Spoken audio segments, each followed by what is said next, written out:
Защо манифестацията ти не работи и как да промениш това? Повечето хора се опитват да привлекат нещо, което реално вече съществува. Буквално не е нужно да създаваш нищо. Всички версии на реалността, която искаш да изживееш, вече съществува.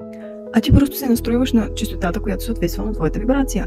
Начина, по който мислиш, начина, по който чувстваш, начина, по който визуализираш това, което искаш да ти се случи. И тук идва най-големия проблем. Повечето хора остават в вибрацията "нямам го" или "искам". Искам, много желая, много бих се радвал. Не. Когато искаш нещо, означава, че ти го нямаш, иначе защо ще го искаш? Те визуализират, мечтаят, казват утвърждения, можеш да седиш 10 минути на ден пред огледалото и да си говориш позитивни утвърждения.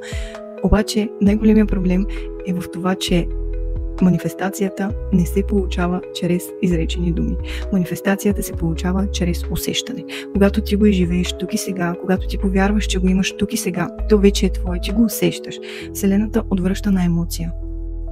Тя не чува думи. Тя просто усеща начина, по който се чувстваш. А начина, по който се чувстваш, е честотата, на която вибрираш. Ако живееш като човек, който вечно чака, ще продължиш да живееш като чакащ. И просто няма да го получиш. Ако живееш като човек, който вече го има, Вселената ще ти предостави толкова много възможности, чрез които ти да можеш да получиш това, което много желаеш. Затова решението определено не е да се бориш с реалността, да чакаш, да се чудиш кога ще дойде това, което искаш, а просто да започнеш да живееш като версията на човека, който би могъл да бъдеш, когато това се осъществи. Идеята е да следваш най-силното си вълнение, това, което те прави най-емоционален, когато помислиш за него. И най-важното – да нямаш очаквания. Най-важното е да нямаш очаквания. Защото когато имаш очаквания, объркваш Вселената.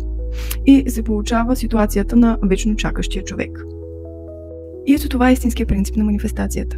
Когато изпълниш тези стъпки и не с идеята да си направиш чеклист, изпълни го, а просто да го усещаш и всичко да се случва естествено, тогава нещата ще се подредят и всичко ще върви много гладко. А какъв е твой принцип на манифестация? Обичаш повече да пишеш утвърждения или обичаш повече да ги изговаряш или обичаш повече да визуализираш? Сподели ми долу в коментарите и ме последвай за още.